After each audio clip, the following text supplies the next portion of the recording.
the scenes of the planning of the new election at the Milimani Law Courts. We'll be talking to Sylvia Chebet, who's keeping an eye on the election petitions, while Hassan Mugambi is at the Chiromo Funeral Home as DNA tests to aid in identifying the charred remains of the 8 Moi Girls School Nairobi begins across the country. We're live in Kisumu with Laura Acheng, and in Eldoret, John Wanyama is our man on the ground. In Nyeri, Martin Munene will be keeping us up to speed, while in Mombasa, Asha Bekidusa will let us in on the happenings down at the coast. Let's begin with Kisumu County, where Laura Acheng is on standby. Laura, of course, reactions we got from Kisumu County following the Supreme Court ruling last Friday. There's been a lot of excitement from people there following that ruling.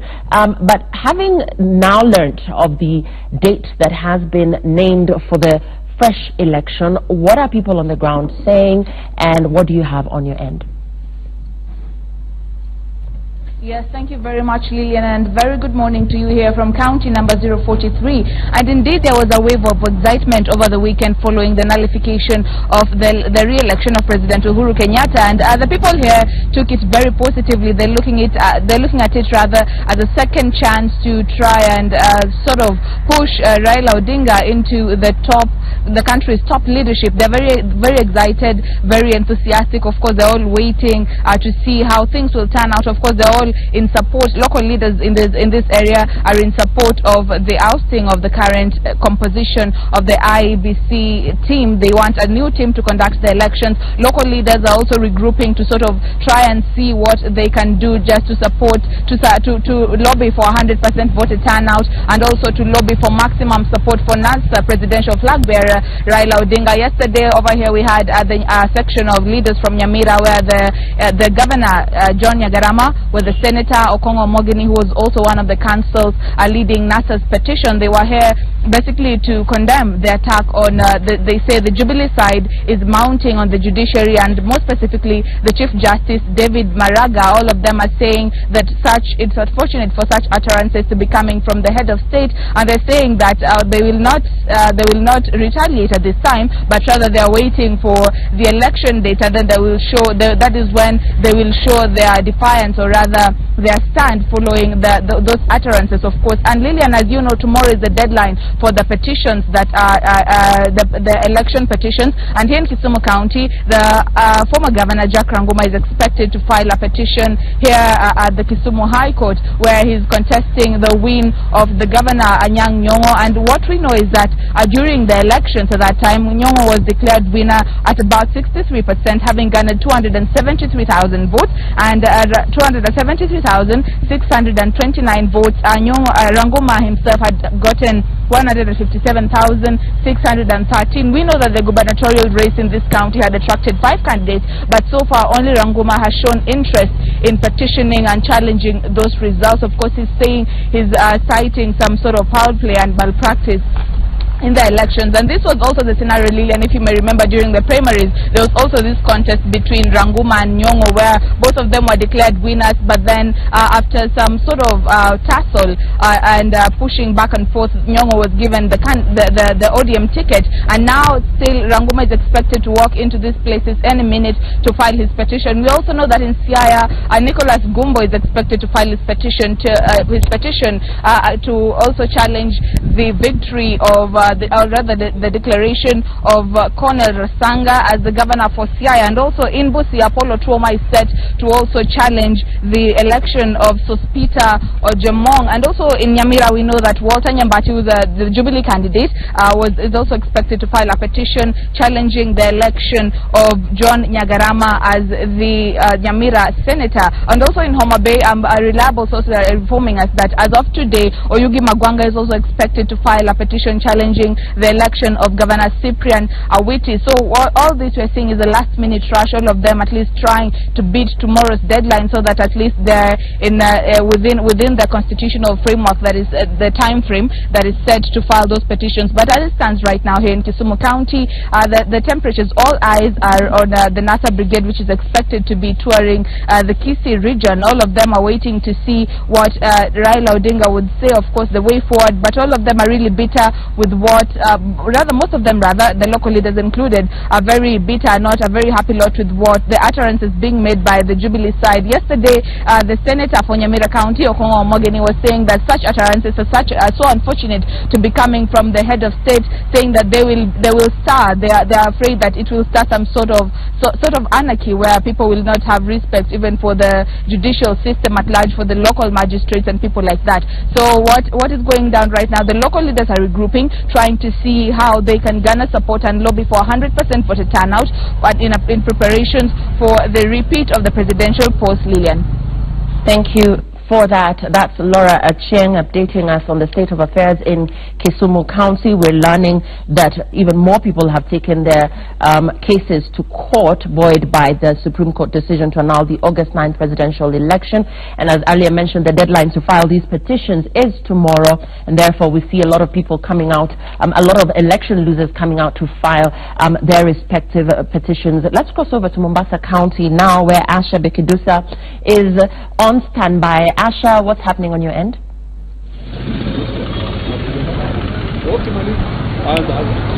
Very good morning to you, Lillian, in Nairobi, and we are live in Mombasa.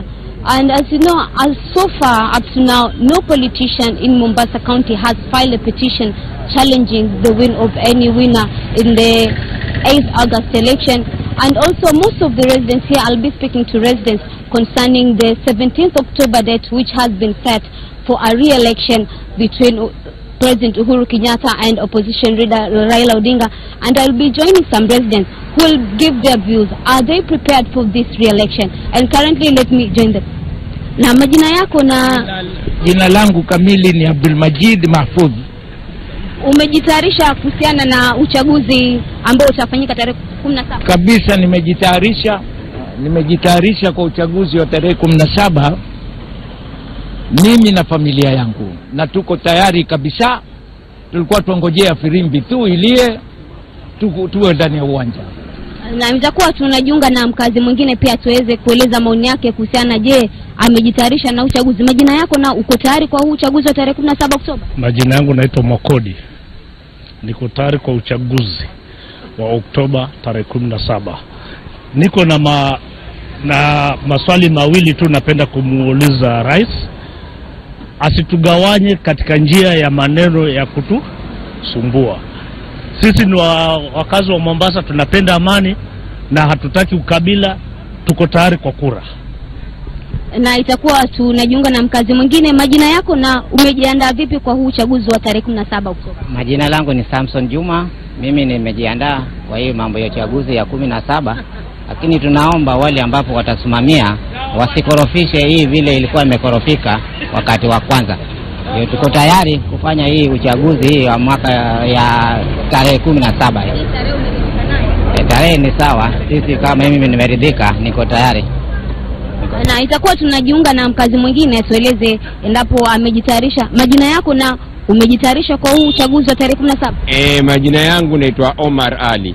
Na niko tayari, nimejitayarisha. Na last time nilichelewa kumpigia baba, lakini safari hii nitamaliza kazi.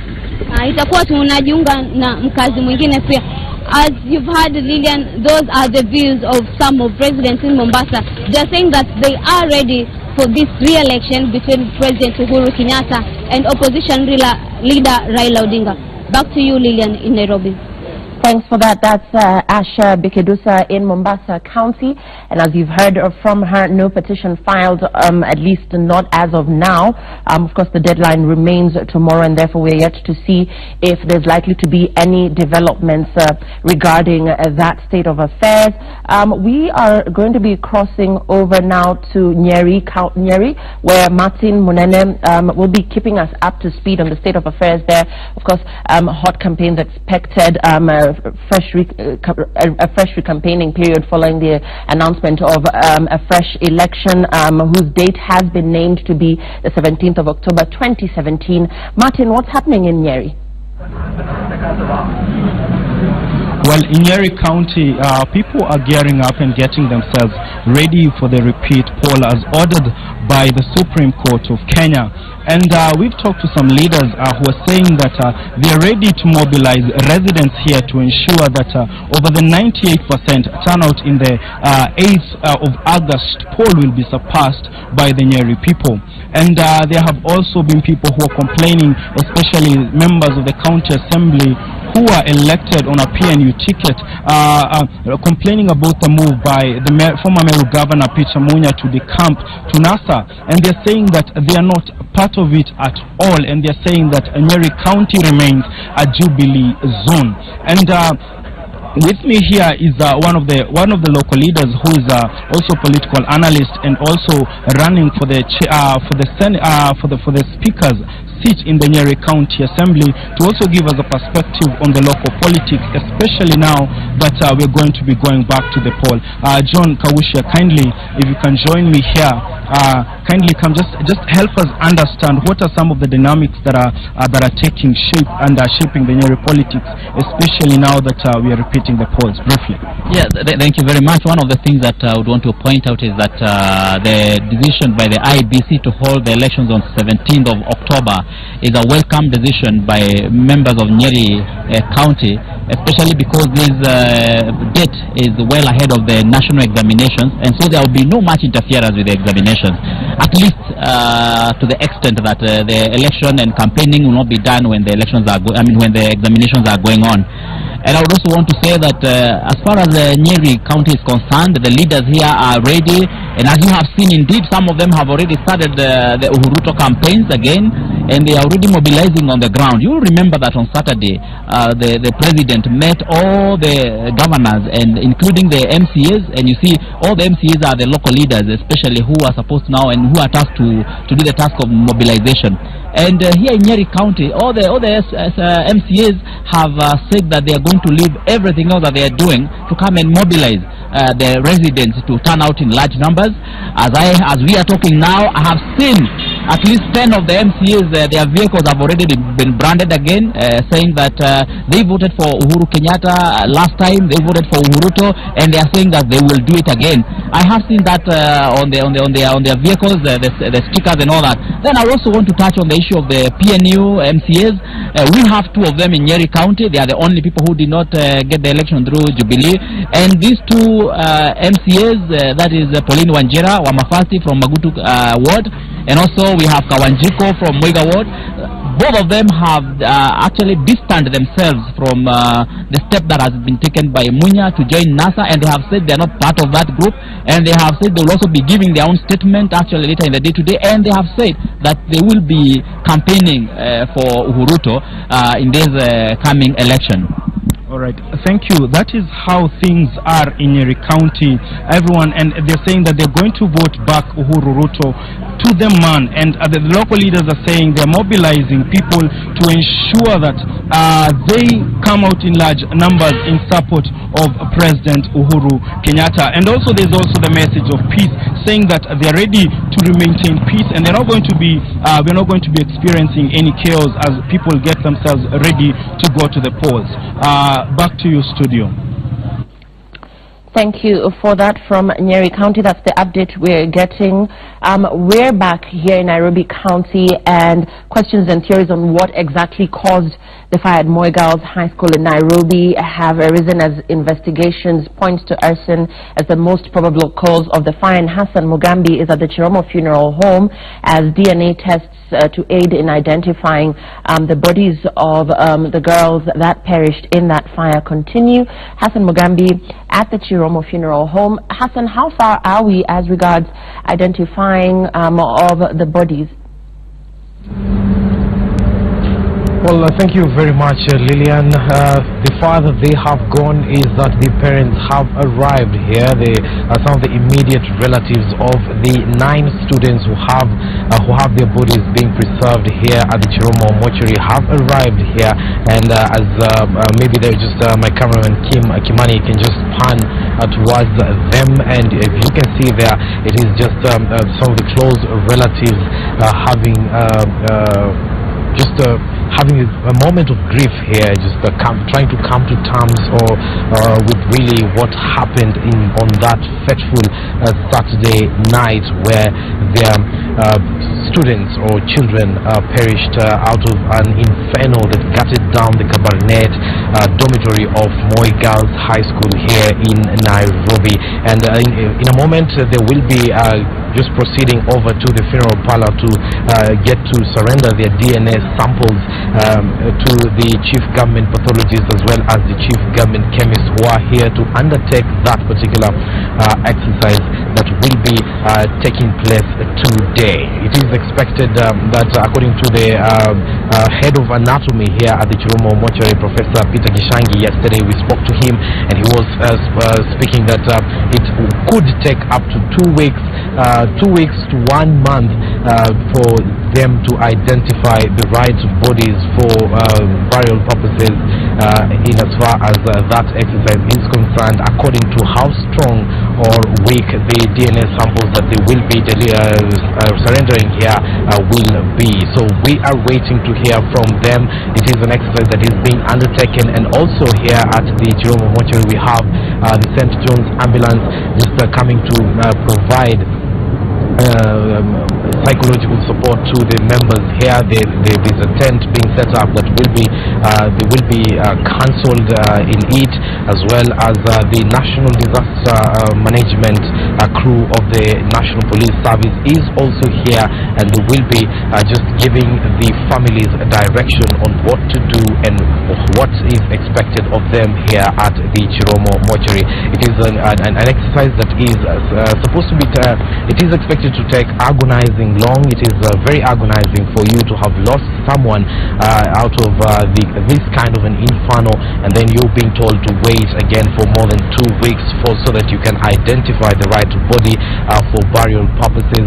And just gaining closure in that particular incident is not very easy for parents here, and most of them have not yet come to terms. They have not yet believed that they have lost their loved ones in that particular inferno. That is why the teams are here to just take them through counseling for acceptance purposes, and some of them are just saying accept, advance, and accept, adjust, and advance. That is the mantra of some of the psychological counselors who are here, just giving them moral support to soldier on and be strong for that which has happened has already happened. That is the kind of situation we have here at the Chiromo Mortuary. The chief government pathologist, the chief government chemist, as well as the administrators of the mortuary, just guiding the families through all that process. Though it is expected to take very long, the government has actually vowed to be with them through this difficult journey. Lillian. And that is Hassan Mugambi, who is at the Chiromo Funeral Home as DNA tests to aid in identifying the charred remains of the 8 Moi Girls School Nairobi, the girls who perished in that grisly fire. The Moi Girls School here in Nairobi begins. We understand that as of yesterday, there was one other casualty, actually the hero who saved these other girls, the other girls in that dormitory from perishing in that fire, and therefore these other 8 will be identified in coming days, of course ahead of burial plans. And this is one of our topics on Citizen Extra this morning. Before we cross over to Eldoret, in news just in, NASA leader and presidential candidate Raila Odinga has dismissed the set date by IEBC to conduct a re-election, saying they were not consulted and involved when the 17th October decision was reached. Raila argues there are thorny issues to be taken care of at the electoral agency before another poll is held. I'll just run that by you again. NASA leader and presidential candidate Raila Odinga has dismissed the set date by the IEBC to conduct a re-election, saying they as NASA were not consulted and involved when the 17th October decision was reached. Raila Odinga argues there are thorny issues to be taken care of at the electoral agency before another poll is held. I'll be, of course, looking at some of these issues and, of course, reactions following IEBC's announcing of the fresh presidential election date, which has been slated for the 17th of October. With me in studio this morning I'm joined by Steve Ogola, who is a city lawyer. Thank you very much for being with us on Citizen Extra. We're also joined by Marcus Agenya. He's a senior programs manager at ELOG. We're also joined by Eric Komolo, who is a lawyer, and Mark Bichache, who is a communication strategist. Gentlemen, good morning. Thank you for being with us on Citizen Extra. Let me start with you, Steve. Reactions on the date that has been set for the fresh election, 17th of October 2017. We know that Jubilee has been calling for the IBC to name the date as soon as possible, saying that the people are ready to go back to the polls. But we now have a reaction here from NASA, which is totally different from what we're getting from Jubilee. They say that they were not consulted. So we see these two sides of the political divide completely at loggerheads on almost all issues, and particularly those surrounding the IEBC. Thank you, Lillian. I think first on the date, setting or establishing the date for the fresh election is a mandate of IEBC, and they have set the date. However, there are also some political nuances around the issue of election, the fresh election. The more desirable approach would have been a more inclusive, participatory, consultative process that gives all political actors an equal opportunity to build consensus within the 58 days, as it were, which of those dates is convenient, for all actors, taking into account all the necessary steps that needed to have been done before the election date. However, in law, IBC is well placed, and if it has determined the date as 17th, it's unlikely that they will adjust that date, so it will be better that NASA could try to identify all the critical issues that they think are outstanding and bring them to IBC, and IBC should give a response how it intends to action those issues. But I think it's possible, yes, to go to election on the 17th of October, because that is any date within the 60 days, even if it would have been, that was 47 days from now, right? 41 days from now. Yes. It could have been 30 days from now, it could have been 20 days. So IBC needs to explain how it reached on that 41 days from now, and if there are issues that NASA is not happy with, to isolate those issues and give IBC, and IBC should then give a reaction how it intends to address those issues. But insofar as identifying the date is concerned, that is the exclusive mandate of IBC, and they have determined that date, and I think it's possible to work with it. And when NASA says that, and this is to you, Marcus, when NASA says that there are thorny issues that need to be taken care of at the electoral agency, clearly they've pointed out those issues surround the secretariat. They narrowed down their concerns over the commission to the secretariat, and in particular some of the people in the secretariat they feel did not handle the electoral process in a fair and transparent manner. IBC is already in talks to ensure that they take care of these thorny issues that have been highlighted. So when we see this back and forth from NASA and we see IBC going out of their way to actually respond to those, to ensure that they're able to carry out this process in a manner that will suit the needs or the expectations of both sides of the political divide, what then does NASA want? I mean, clearly IBC has bowed to pressure from them, but this still doesn't seem to be enough for them. And I think from what has been said by Steve, there is need for the electoral management body to be very transparent and inclusive, especially now that there is a feeling amongst the political divide that they bungled the electoral process. And the fact that a number of irregularities and illegalities were mentioned by the Supreme Court, I think for them to move into this election in a manner that is not clear to the public raises a lot of concern. And so even if you see they've promised, but also understand why at some point their hands are tied. We haven't seen the full judgment that indicated the number of illegalities were committed. And so that if they had the reasoned and full judgment of the Supreme Court, then they would be able to see what areas need improvement, and as such then move into this election with a complete knowledge of where they went wrong and how to improve. Having said that, I think there's also need as a country that while we need to respect institutions and not to on them out of office every time there's a problem, but I think there's need for every individual given a responsibility to take personal responsibility, and I think that's the point. That while not calling out the commissioners to go or the secretary to go, but let us individually take responsibility for actions that we committed or failed to commit to ensure that the process is free and fair. As the observations group, we pointed out a number of issues throughout the electoral process, that some of them were touching IEBC, other institutions. In fact, it should be very clear that the responsibility for a credible electoral process is not an exclusive responsibility of the IEBC. The political community have their own role to play, as much as the EMB. Eric, and as Marcus is saying here, the Supreme Court has not given a detailed ruling, and therefore perhaps what NASA is saying here is that there might be a different definition of what a fresh election entails, and therefore by IEBC coming out to name the date as the 17th of October, they're feeling that this is a premature decision because indeed they've not gotten all the details of the ruling and what exactly the Supreme Court ruled against. Maybe to that extent there's a point. But I think, Lillian, we also need to look at the actual cost of running elections. What does it entail in terms of the public money that's going to be spent? If you look at it from an economic perspective, then you realize that IEBC owes us a duty to at least consult more. Of course, the actual details of the judgment is not yet out, but everyone knows the grounds under which NASA filed their petition. When you say consult more, because I've had this from all three of you, when you say consult more, consult with who? In this case, the two main political parties, or coalitions for that matter, because what they are leading us into is a further dispute that could have been avoided. I've proposed elsewhere, for example, that there's nothing that stops IEBC as it restructures administratively from bringing on board representatives of political parties to at least discuss the issues leading up to the fresh elections. It's not a rerun, it's a fresh election.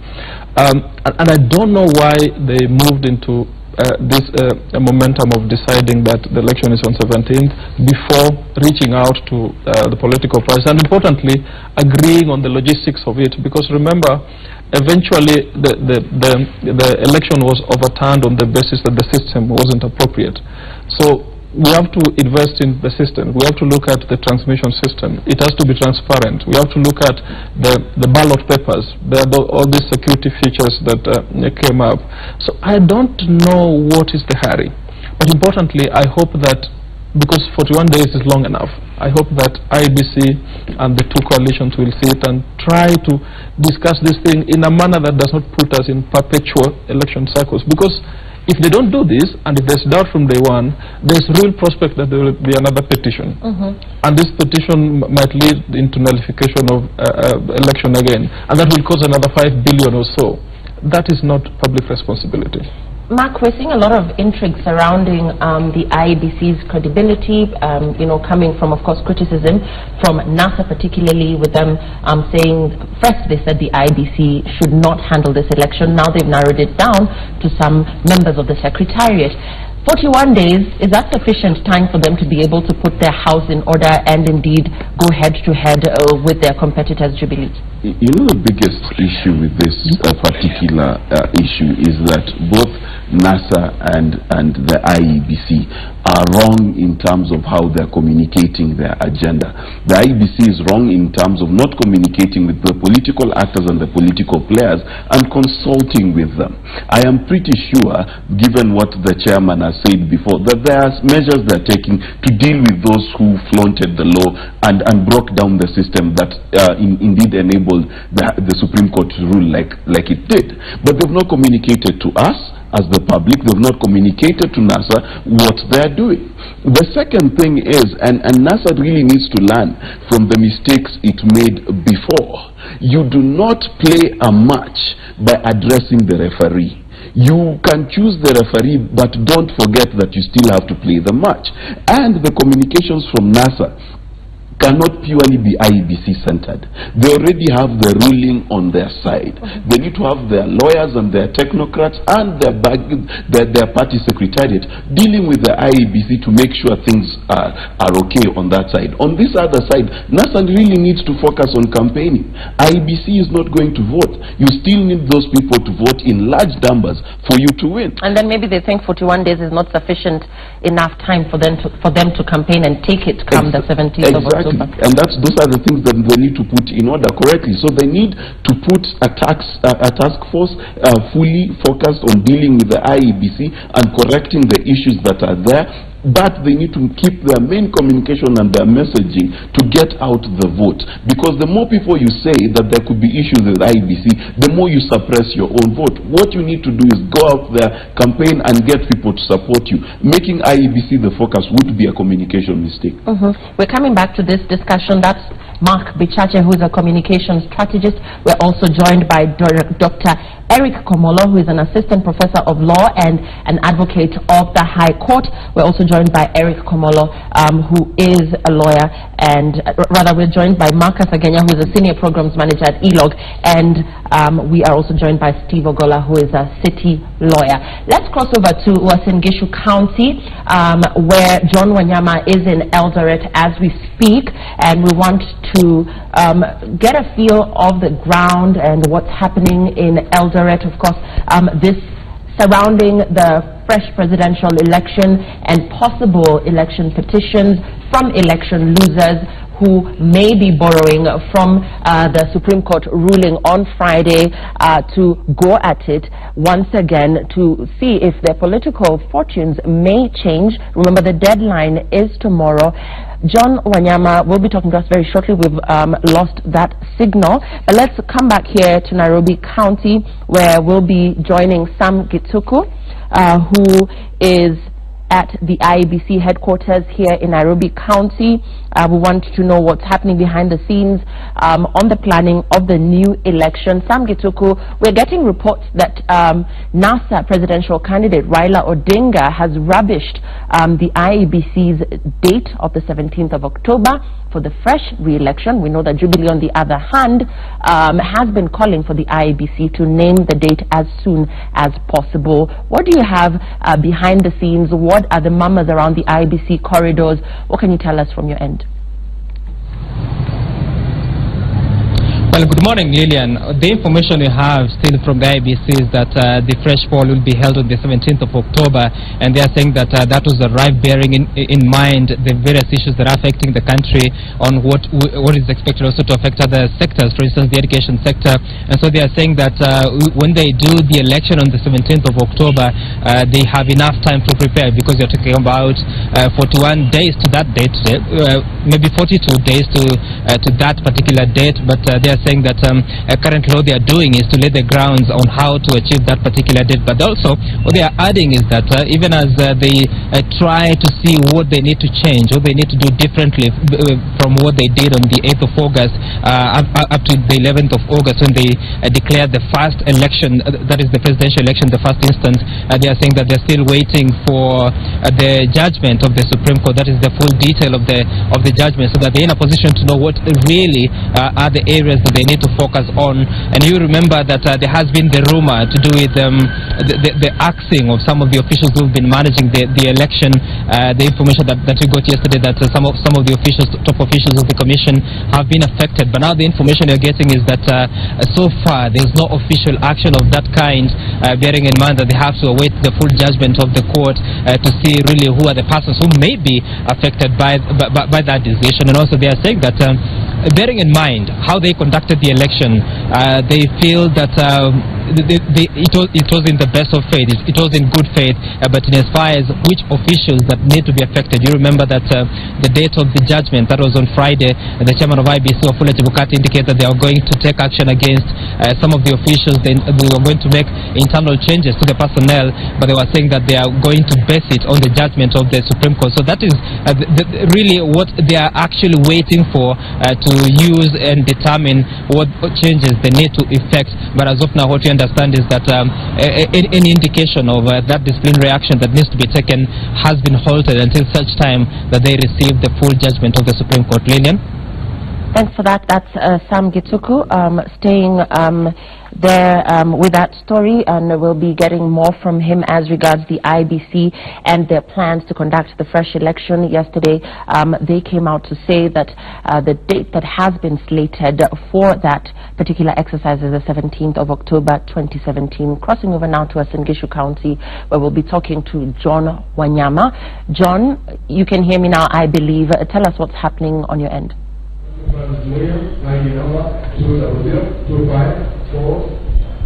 John Wanyama, good morning.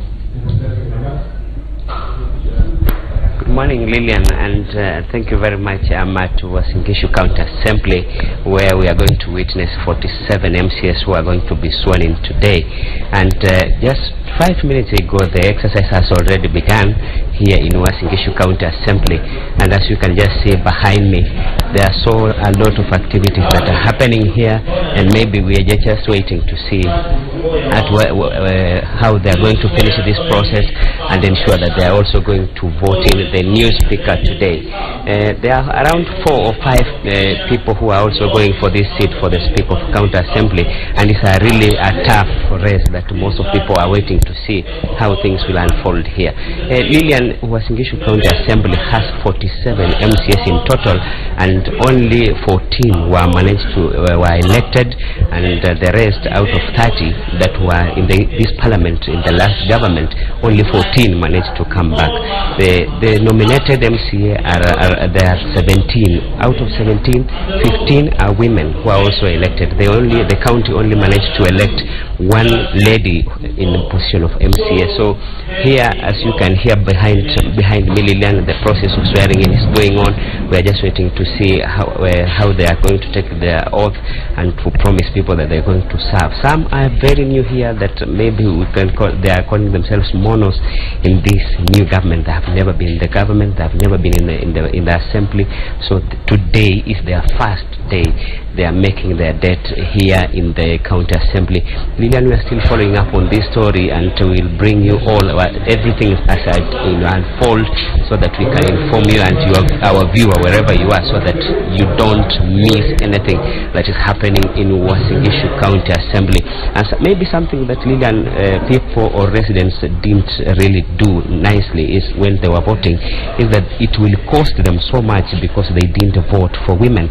Hence you see a large number of women being nominated to this county assembly, and as you know, 2/3 gender rule that requires that women also need to be in the assembly of a certain number. So for the residents here not voting in women, it has really costed them. They are going to nominate 15 women so that they can reach that target.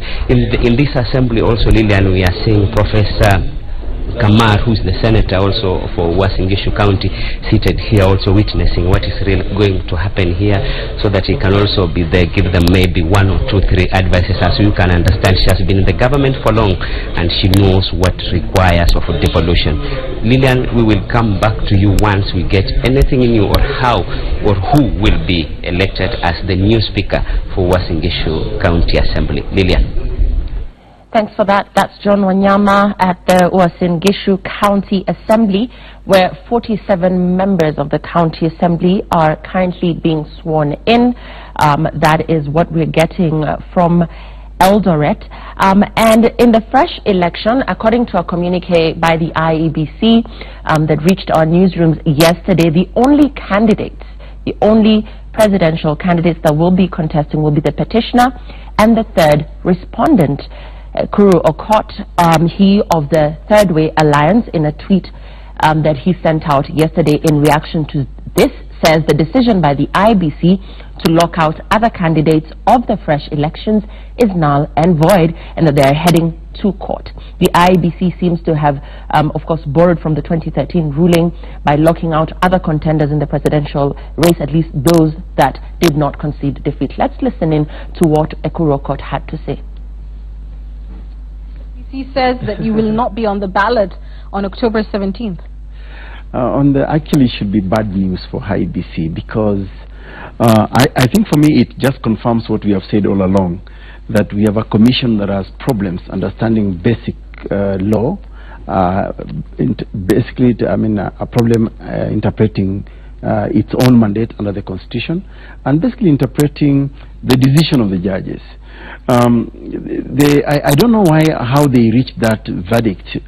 First of all, the Supreme Court hasn't really pronounced itself comprehensively on what they mean by a fresh election.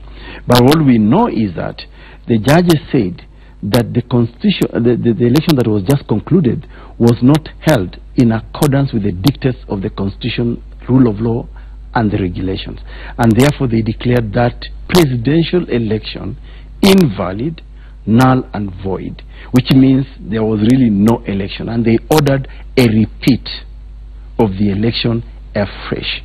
Now, if you repeat this election afresh, it means all the parties that participated in that initial election must be in the ballot afresh. It is up to the candidates to elect whether they want to participate in this election or not.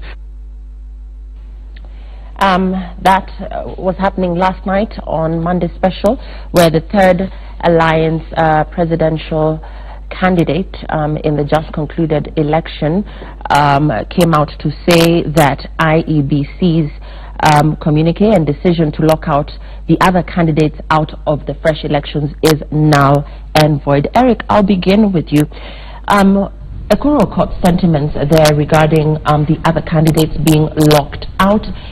Is he right in saying that indeed this decision by the IEBC is null and void, that indeed we're likely to see the other candidates in the last election move to court to challenge this decision? Thanks, Lillian. To a large extent, I think he has a point, because it seems to me that IEBC must have relied on the 2013 judgment, which you all know was quite discredited, and it is obvious that in the 2017 the Supreme Court significantly departed from that. Section 138 is very clear on presidential elections. It's very clear on how you conduct the first one, which is normally during the general election, and in case there is no clear candidate, and it's very clear on the qualifications of what makes one to be declared a winner, then you go for a rerun of the top two. Now, if you are in a situation where the Supreme Court has invalidated elections, then you go back to fresh elections. So fresh elections simply means that, in my view, they should even conduct fresh nominations, and it's very clear that it must be conducted which they said would not be happening. The IEBC said that would not be happening. Precisely. This is why IEBC owes us some apology, and more in terms of consultation, because had they consulted, people like Dr. Ekuru will not be saying what they are saying. But importantly, look at it that Dr. Ekuru has a right to go to court, and he might move to court today, which simply means that the decision of the IEBC may as well be reversed again. Now, assuming IEBC has moved to start the process of tendering for ballot papers and all that, then this is cancelled again. What's the cost? What's the cost here? I mean, but if then Ekuru Okoth feels that the other presidential candidates should not be locked out of other candidates, then in the other elective positions, then we would arguably also expect to feel that to say that the other persons who perhaps were election losers are rightfully placed to say that then indeed that this should be a fresh election for every other elective position. Not really, because petitions are unique to the specific position. Of course, we expect lots of petitions based on this presidential petition judgment, but you cannot apply strictly what has been decided in a presidential petition to say a gubernatorial. But we must go back to the real issue here.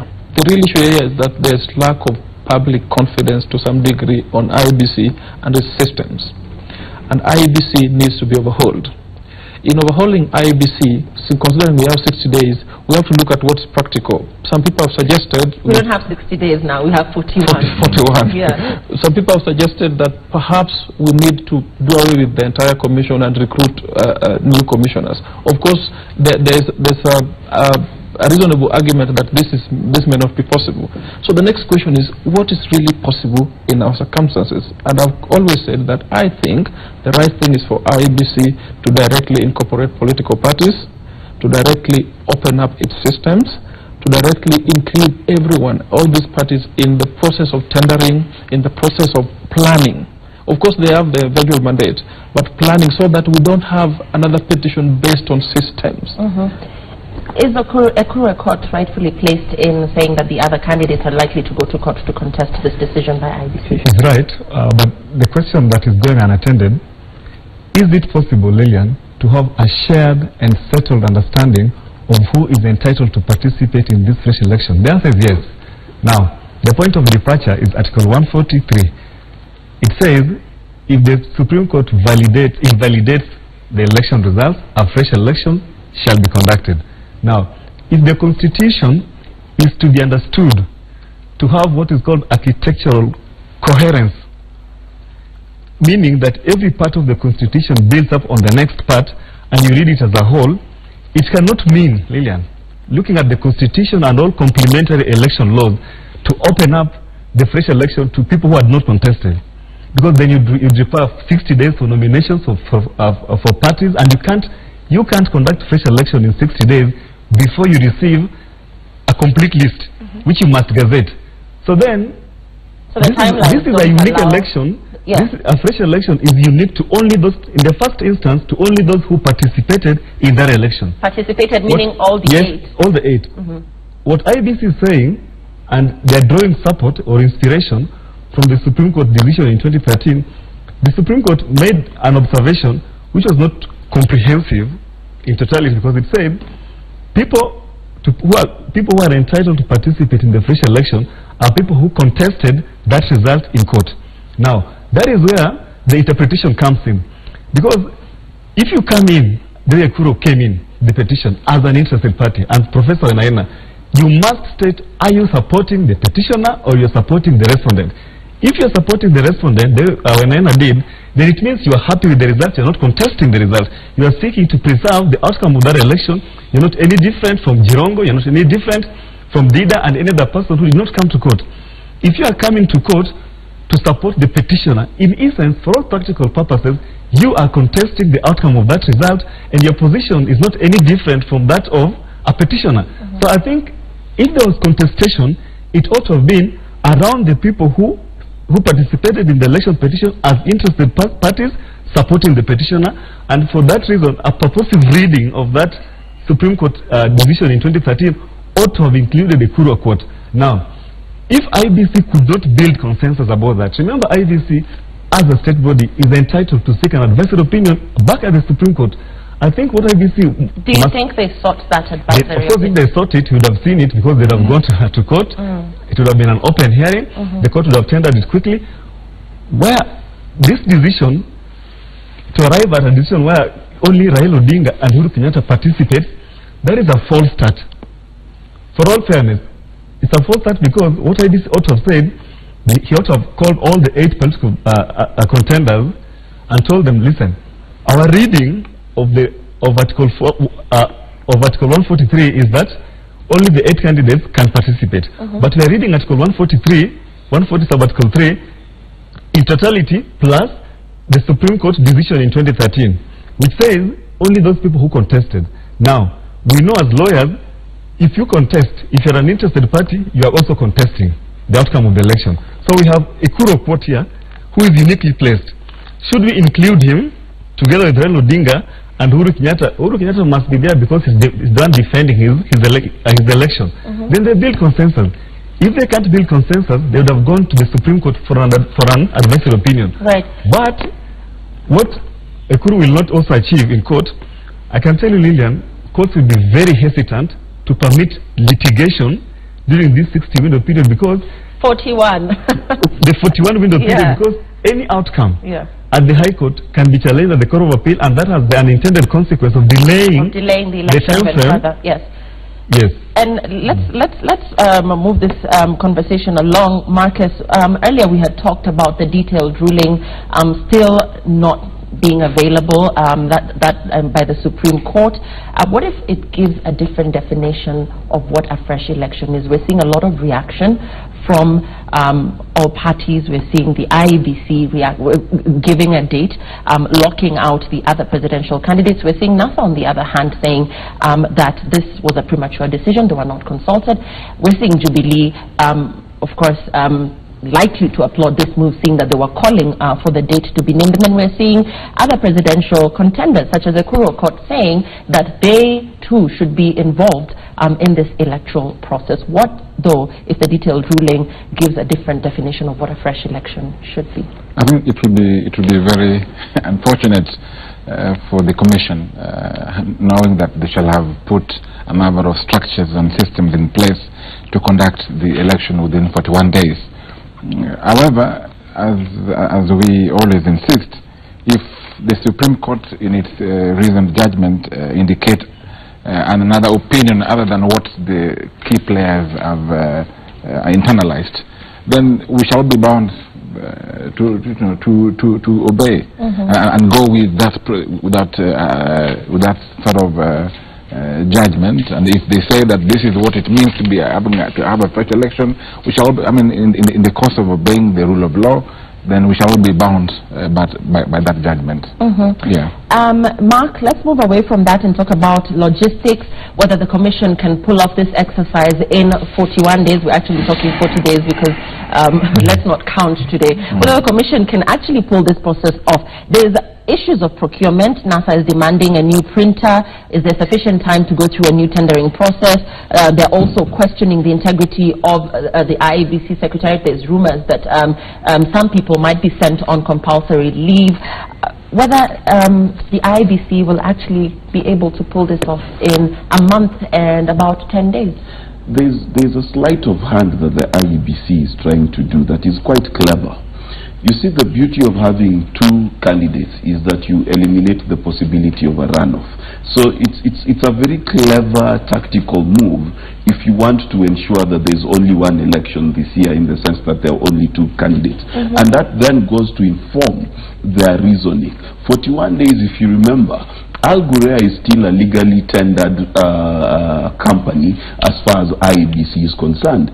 And when the ruling comes out, what will be interesting to find out is, remember there was a debate about whether the Form 34As and Bs were supposed to be serialized and have identifying marks to make them unique and not copyable. So what the ruling will say about that will affect what kind of printing that they do. But if you remember, Al Ghurair said that he needs 17 days to be able to print. So taking Al Ghurair as a standard, then they're within time to be able to print. But are they within time to legally retender?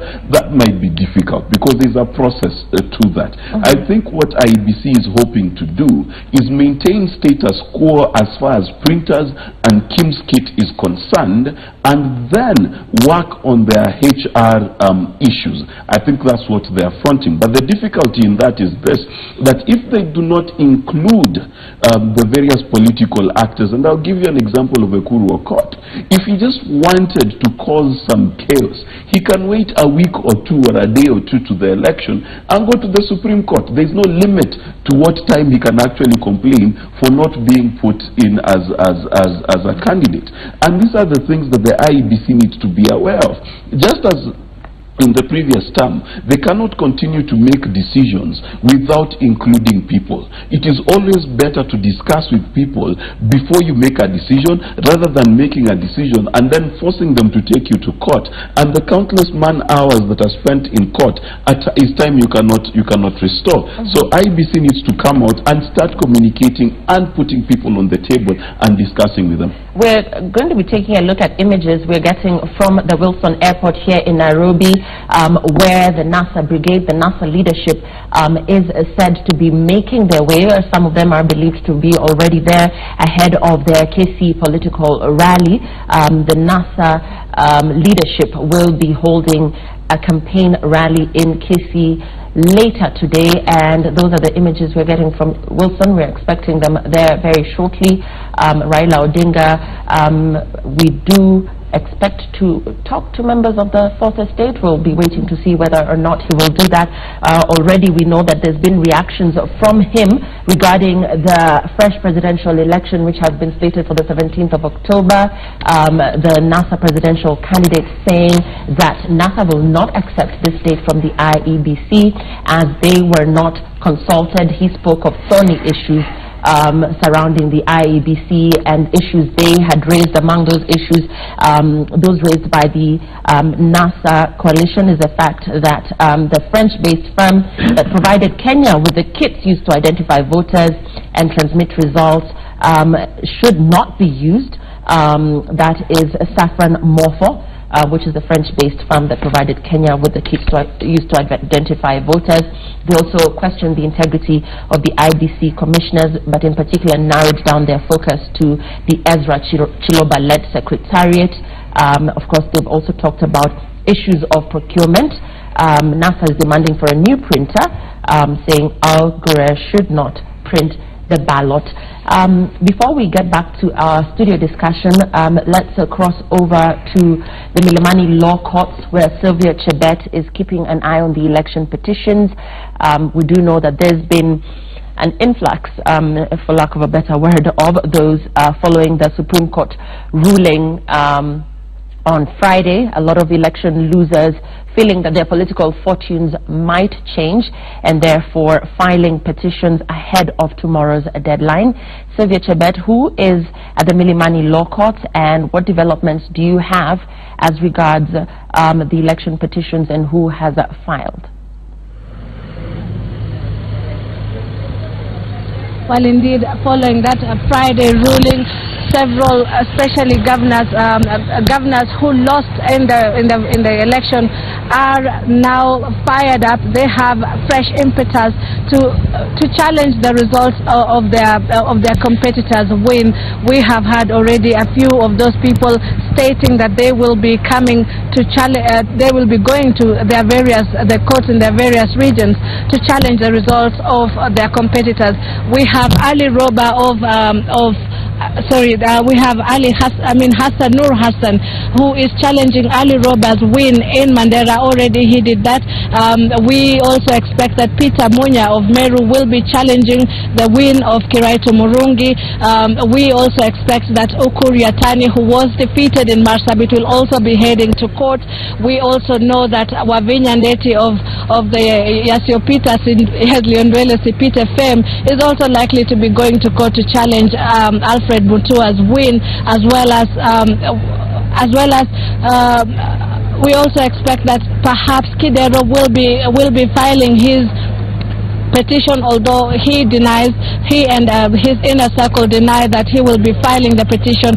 But as of now, anything could change between now and tomorrow. Perhaps he may be coming to court as well to challenge the win of Mike Sonko, who left about a 200,000 gap between them during the election. We also expect that Master Karua is headed for the Kerugoya Law Courts to challenge Anwai Guru's win in Kirinyaga.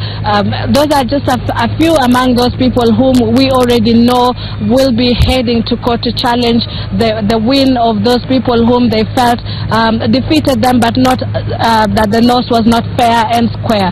So the presidential the nullification of the presidential election results has definitely got a few of them feeling that they could also stand a chance to get perhaps another election happening, or perhaps a fresh count to determine if indeed they really lost or that they were they perhaps lost the election, not that the people indeed voted them in, but that they lost without due to some irregularities or malpractices. Thank you for that. That's Sylvia Chebet, who is at the Milimani Law Courts.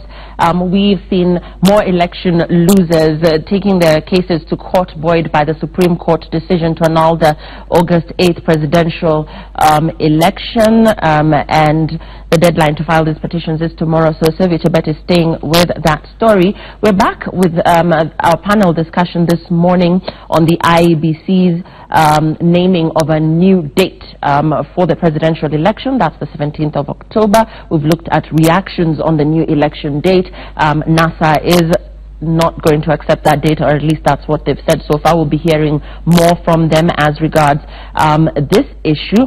But gentlemen, let's look at the elephant in the room. And from what we had from the IEBC yesterday, and I'll read in part what their communique said, it read in part that the Commission is revising the operational and procedural requirements for the conduct of the fresh election and will share details with stakeholders soon.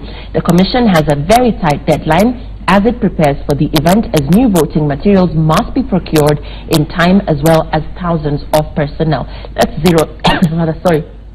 narrow this down to the issue of personnel and the voting materials, particularly the issue of personnel, whether the commissioners are playing into the hands of commissioners. And before we get into that discussion, let's take a look at some proposals that aired in our 9 p.m. bulletin last night as regards what direction the IEBC is likely to take. Let's take a look.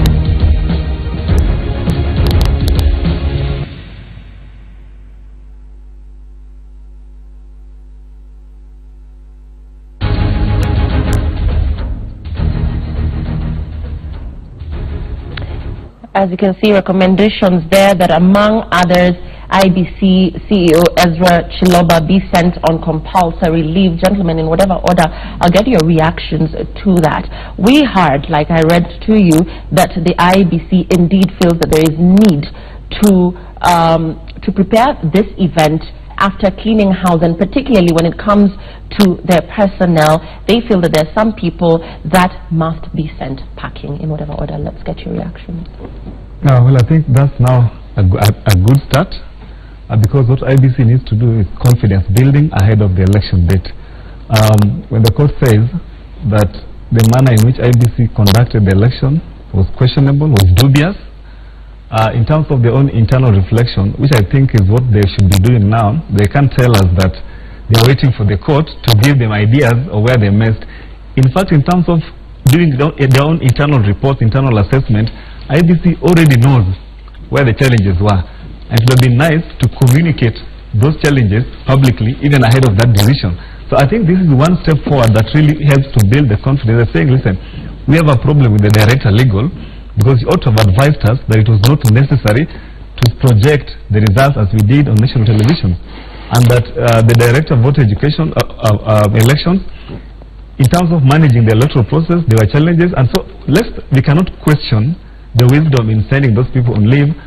Otherwise, it does really boost the confidence of IBC, and it makes people feel that there's a determined focus to deliver a better election. Having said that, though, they have pointed out that there's a tight deadline as they prepare for the new election, and that's just about a month and 10 days away. So is that sufficient time to be able to replace these individuals, the returning officers that will be sent packing? That's a lot of work. They have competent assistants, so that's not really, for me, it's not a challenge. What would be a challenge is, can all the actors isolate the things that they consider important for this election? Can IBC isolate its own issues? Can NASA isolate their own issues? Can Jubilee isolate their own issues? Can we have a long list of all the issues? Then can we then begin to debate, is it possible practically to resolve them within the time allowed? Now we have 40 days to the election. If it's not possible, then IBC still has some other days. It can extend the election date maybe by another 5 days or so days. So we really must look at the date of the election and all the unintended consequences that relate to the preparation for that election, based or through the lens of what is outstanding. What is outstanding on the part of us? They need to produce that list. Do they have a problem with algorithm printing? Do they have a problem with, like, now excluding some other people? Do they have a problem with Jubilee? Do they have a problem? Jubilee seems to be satisfied either way. But, you know, one also gets the feeling that as an independent institution, as an independent body, that the IEBC is playing into the hands of politicians. What they're doing here is playing into the bullying, quote unquote, of NASA. These are exactly the recommendations that were made by this side of the political divide, and Ezra Chiloba was actually called out by Kalonzo Musyoka, if you do remember. He said that he does not have a problem with Chebukati, but that indeed Chiloba must be sent home. In my view, Lillian, IEBC is a public institution, and as such must exude some significant level of confidence in the public. Now, the judgment that was read on Friday, surely it cast a number of doubts about the competence. Now, whether those issues are so significant so as to warrant either sacking or sending of a number of staff home, that's another thing. But the fact that the highest court in the land has raised significant issues with the electoral management body, surely that can't be ignored, gentlemen. It can't be ignored. Number two, besides just restructuring the staff, there are a number of operational issues that must also be looked into. The issue with the voters register, the issue with the systems. Even if you brought angels in that commission, in the secretariat for this matter, if you don't put these structures and systems in place, it doesn't matter who runs them. So I think that for me, I think it would be good in other countries, as you've seen in the world, the moment that doubts have been cast even in your office, the most honorable thing is don't wait to be sent home. Just simply, give way and let someone come in. And as Steve has said, there's no vacuum. Yeah, the most honorable thing, wouldn't that be for the person at the helm of leadership to step aside? It's true. The most difficult thing, Lillian, in this particular equation is, to me, it's very funny, that the IEBC has not received the full judgment, okay? But they know who to fire. So the question is, did they know what these people were doing before? You understand? Because on what basis do you recognize as a commission that we need to get rid of ABCD? That first of all raises a lot of questions. The second thing, the issue is not just a personnel issue, it is a systemic issue. And if you're going to address a systemic issue, you need to have a systemic solution. And if they hurry to just fire personnel, but the system is the same, then what happens is, in such a vacuum, anyone can fill it and use the same system to achieve the same result. So if they're genuine, that they want to give Kenyans a genuine election, what they must do is, number one, IEBC must open up itself. It must make this process as transparent as possible. Transparent to the Jubilee supporter, because the Jubilee supporter is now scared. What if the person who comes in is a NASA hawk? You understand? And NASA at the same time. Can they both have access to this transformational process, have say in this transformational process, so that at the end of the day we have a level playing field? That's what needs to happen. Lillian, there are about 2-3 issues. First, what I saw was a press statement about October the 17th. You don't fix a presidential election date through a press statement. So it has not been gazetted, they can change it. So the 41 days remaining shouldn't be an excuse for not overhauling the system. Two, there's a lot of debate around the judgment not yet out, the full judgment not yet out here and there.